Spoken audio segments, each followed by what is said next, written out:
Bu bağlantını mütləq şəkildə sizə təqdim eləmək lazımdır. Çünki Qarabağın ən qatı azarkeşləri heç bir oyunda Köhlən atları yalnız qoymayan bir tayfa var. Söhbət İmarət tayfadan gedir.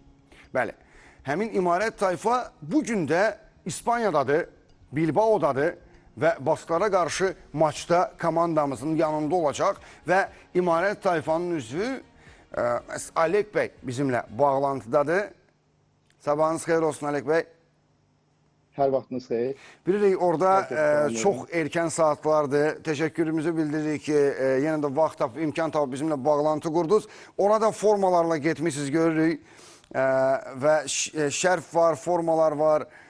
Neçə nəfər, neçə azarkeş yollandı İmarət tayfadan? İmarət tayfadan təqribi hardasa bir 100-dən artıq adam var, amma ümumi azarkeş sayımız 470 nəfərə yaxınlaşıb. Nə gözəl. Amma bu rəqəm arta bilər, yoxsa axşama qədər? Bəli, bu rəqəm arta bilər.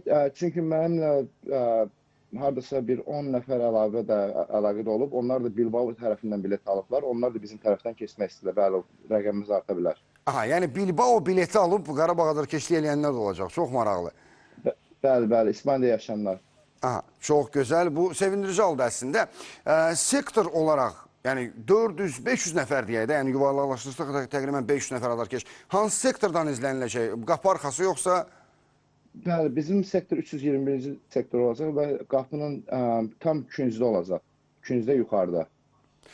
Bir də Alek bəy, eşitdiyimə görə müəyyən bir yürüyüş də olmalıdır Bilbao'da.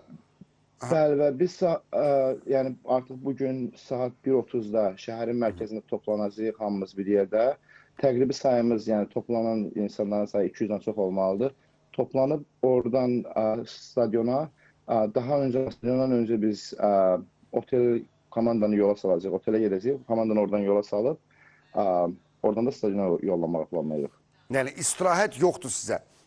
Bütün günü... Yox, zaten yatmırıq. Yəni mən 3 gündə yatmıram. Yəni siz təşkilatçılardan birisiniz, bildiyim qədərilə. Bəli, bəli. Ümumiyyətlə, bu təşkilatçılıq işi çox geniş miqyasda aparılır, mən belə başa düşdüm. Yəni, bu qədər azarkeşin Avropaya getməsi, orada bu yürüyüşün təşkil olunması, otellər, stadionlar, biletlər filan. Komandamız neçə nəfərdən ibarətdir? Bu təşkilatçı komandadan söhbət gedir.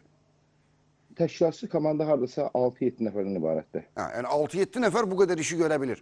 Çox maraqlı. Bəli, bəli. Avropada yaşayanlar varmı, yoxsa hamı Azərbaycandan gedir? Yox, mən şəxsən Amerikadan gəlmişəm. Avropadan gələnlər var. Yəni təşkilatçıların çoxu Avropadandır. Və Azərbaycandan gələnlər də var, bəli. Sevgi belə olmalıdır. Çünki Amerikadan İspaniyaya gələsən ki, Qarabağın oyununu izləyəsən, bu həqiqətən də əsl azarkeşlik, əsl fanatizmdir. Alek bəy, nə düşünürsünüz oyun barədə? Sizin də fikirlərinizi alaq. Qələbə, ancaq qələbə. Yox, nə gözləyirsiniz, okey. Necə bir mübarizə gözləyirsiniz? Qarabağ biz bilirik ki, özündə top saxlamağı sevən komandadır.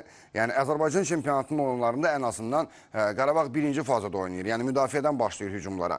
Amma digər bir məqam var ki, Atletik Bilbao çətin rəqibdir. Xüsusilə öz meydanında güclü oynamağı bacaran komandadır və düzdür, indi qeyri-stabillik yaşayır müəyyən qədər son bir ayda mən deyərdim Atletik Bilbao mövsümün əvvəlindən. Amma istənilən halda biraz əvvəl də mən digər qonaqla da müzakirədə bunu dedim. İtirəsi artıq heç nəyə qalmayıb Bilbao, ona görə daha çətin rəqibdir. Yəni artıq məcbur qələbə qazanmalıdırlar. Və bu cür, yəqin ki, baskı altında olacaq ilk dəqiqələrdən Qarabağ komandası. Yəni Atletik Bilbao qol vurmağa çalışacaq. Sizcə Qarabağ əks hücumlara mı bel bağlamalıdır, yoxsa topa yələnməyə mi çalışmalıdır? Mən sizə öz şəxsi fikrimi bildirəm. Mən Atletik Bilbao ilə Elçənin oyununa baxdım bir neçə gün öncə. Yəni, Atletik Bilbao sadəcə adı qalıb. Yəni, komanda mən heç də komandanı küçümsəmək istəmirəm. Komanda zəif komanda deyil, komanda güclü komandadır. Amma komandada bir qeyri-stabillik var və bu qeyri-stabillik Elçənin oyunda da özünü göstərdi. Yəni, komandanın əsas oyuncuları ikinci 45 dəqiqədə oynadı. Amma, yəni, komandanın bir dənə strategiyası var hal-hazırda. Cinahlardan keçir, ya orta eləyir, ya da ortaya pas verir, uzaqdan zərbə vurur. Və bunu da çözmək Qarabağ, yəni hamı bunu bilir. Yəni azarkeşi də bilir, oyunçular da bilir və siz deyirsiniz Bilbao itirəcəyi heç bir şey yoxdur, amma burada artıq Qarabağ elə bir etapa gəlib ki, yəni bizim iştahımız daha da artıq və bizim qazanacağımız şeylər daha çox olduğu üçün burada artıq yəni onların hətta yəni mən onların yəni şansını da az görürəm. Yəni 24-də düşməyə də şansını az görürəm. Çünki rəqiblər də çox güclüdür və burada qələbə bizə daha çox lazımdır. Və yaxud da xal götürmək bizə daha çox lazımdır. Götürüləcək hər hansı bir xal bizə qapılar açacaq. Yəni bir xal belə kifayət eləyər deyirsiniz. Bəli, bəli. Təbii ki, səfər maçıdır və səfər maçında Atletik Bilbao'ya qarşı bir xal məncə yaxşı nəticə hesab olunacaq istənilən halda. Və son olaraq, Alek bəy, siz Amerika Birləşmiş Ştatlarında yaşayırsınız və yəqin ki, orada da danışılır Qarabağın nəticələri. Mən bəzi saytlarda, Instagramda falan görmüşəm, bəzi mənbələr yazır Qarabağdan və hətta təcrübli şəkildə yazırlar. Ümumiyyətlə, necə qarşılandı Qarabağın 2 oyun 6 xal qazanması, geri dönüşlə 3-2 qələbəsi, bu cür nəticələr, bu cür oyun? Yəni Amerika kütləsi adətən ya Sky Sports'dan və yaxud da CBS-dən izləyir oyunları və orada aparıcılar Thierry Henry və Jimmy Carragher bunların yəni öncə Jimmy Carragher'a soruşurlar Qarabağ harada, o Gürcüstan falan deyir. Yəni ilk başda o bilmir, amma Andre onun səhvini düzəldir. Hətta aparıcı belə, yəni onları təəccüblə, yəni heyrətlə deyir ki, bəs Qarabağın biz ilk oyunda Benfica'daydıq. Həmin oyunu mən izləyə bilmədim açığı. Amma onun təkrarını getdim, izlədim və Andre'nin dediyi sözlər doğrudan da insana çox xoş təsir edir.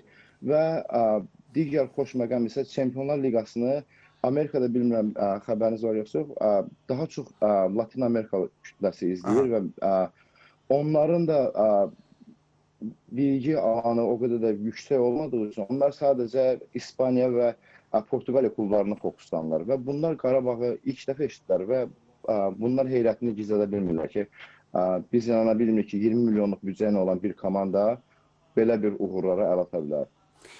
Çox təşəkkürlər Alek bəy. Xüsusi təşəkkürümü bildirirəm sizə. Yəni bu çətin şəraitdə bilirik ki, hazırlıq prosesi gedir orada, müəyyən yəni gəzinti həyata keçirmək istəyirsiniz, azarkeşləri toplamalısınız, gecə yatmamısınız dediyiniz kimi. Sizə bol enerji arzu edirik, uğurlar arzu edirik, həm sizə, həm bütün imarət tayfaya. İnşallah qələbə xəbəri ilə bir daha bizi sevindirər Qarabağ və növbəti bağlantımızda artıq 9-dan 12-ci xala doğru o oyunu müzakirə edərik. Və artıq Napoli biletlərim hazırdır. Napolidə olacaq. Yenə də eyni qaydada Napolidə və Liverpoolda da olacaq. İnşallah növbəti bağlantılarda görüşərik Alek bəy. Çox təşəkkürlər bir daha. Sağ olun. Görüşərik. Hələlik.